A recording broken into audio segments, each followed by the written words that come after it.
Tuan-puan yang saya hormati, bayangkan satu hari nanti negara kita kuat dari segi ekonomi, bangunan tinggi, teknologi canggih, tetapi rakyatnya saling membenci, jiran tidak bertegur sapa, rakan sekerja saling menjatuhkan, media sosial dipenuhi hinaan dan kita tertanya-tanya kenapa negara yang indah ini terasa rapuh sedangkan hakikatnya negara bukan rapuh kerana kekurangan harta. Negara rapuh kerana kehilangan perpaduan, kerana satu kebenaran yang kita tidak boleh nafikan. Bersatu, kita teguh. Berpecah, kita runtuh. Assalamualaikum dan salam sejahtera. Tuan-puan sekalian, masalah paling besar dalam masyarakat hari ini bukan sekadar perbezaan pendapat.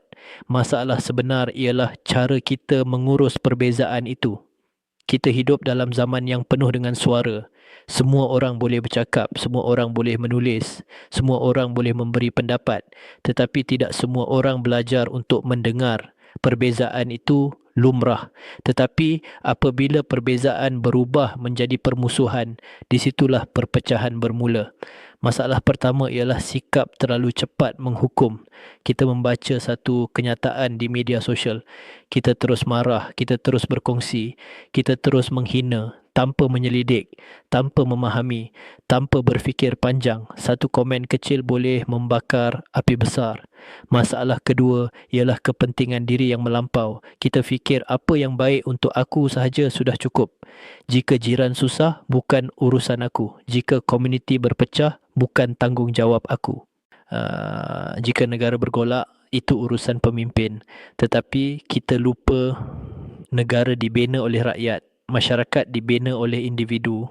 Jika individu tidak peduli, masyarakat akan rapuh. Masalah ketiga ialah hilangnya rasa hormat.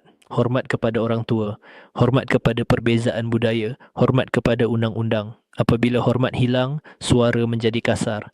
Apabila suara menjadi kasar, hati menjadi keras.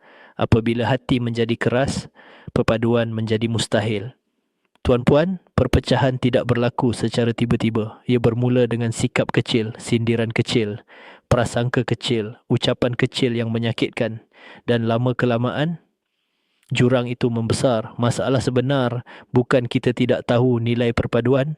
Masalahnya kita tidak rasa ia tanggungjawab kita. Kita fikir perpaduan itu slogan, sedangkan perpaduan adalah tindakan harian. Tuan-puan, perpaduan bukan bermaksud semua orang mesti sama. Perpaduan bermaksud kita menghormati perbezaan. Dalam masyarakat majmuk, perbezaan adalah kekuatan. Bahasa berbeza, budaya berbeza, cara hidup berbeza. Tetapi apabila kita memilih untuk saling memahami, perbezaan itu menjadi kekayaan. Bersatu bukan sekadar duduk bersama. Bersatu bermaksud saling mempertahankan ketika diuji. Bersatu bermaksud menahan diri daripada menyebarkan kebencian. Bersatu bermaksud mengutamakan kepentingan bersama melebihi ego peribadi. Anak-anak kita memerhati. Jika mereka melihat orang dewasa saling menghina, mereka belajar menghina. Jika mereka melihat orang dewasa berbincang dengan adab, mereka belajar adab. Perpaduan bermula di rumah. Apabila ibu bapa menghormati jiran, anak belajar menghormati masyarakat. Apabila guru menghormati murid, murid belajar menghormati sistem. Apabila pemimpin menghormati rakyat, rakyat belajar menghormati negara. Tuan-puan, bersatu kita teguh bukan sekadar pepatah, ia prinsip kehidupan. Masyarakat yang bersatu lebih kuat menghadapi krisis, lebih cepat pulih daripada bencana, lebih stabil menghadapi cabaran ekonomi. Tetapi masyarakat yang berpecah mudah dipengaruhi, mudah diprovokasi, mudah runtuh. Kita mungkin rasa tindakan kita kecil, tetapi setiap perkataan yang kita ucapkan menyumbang kepada suasana masyarakat. Setiap sikap kita menambah sama ada ketenangan atau ketegangan. Dan pilihan itu ada pada kita. Saya ingin kongsikan satu kisah. Sebuah kawasan perumahan pernah dilanda konflik antara dua kumpulan penduduk kerana salah faham kecil. Komen di media sosial menjadi kasar. Pertemuan bertukar menjadi pertengkaran. Hubungan renggang. Seorang tokoh masyarakat mengambil inisiatif mengadakan sesi dialog tertutup. Mereka duduk semeja, mendengar. bukan membalas. Apabila masing-masing diberi ruang bercakap dengan tenang, mereka sedar konflik itu berpunca daripada salah faham. Perpaduan kembali bukan kerana semua bersetuju, tetapi kerana semua memilih untuk menghormati.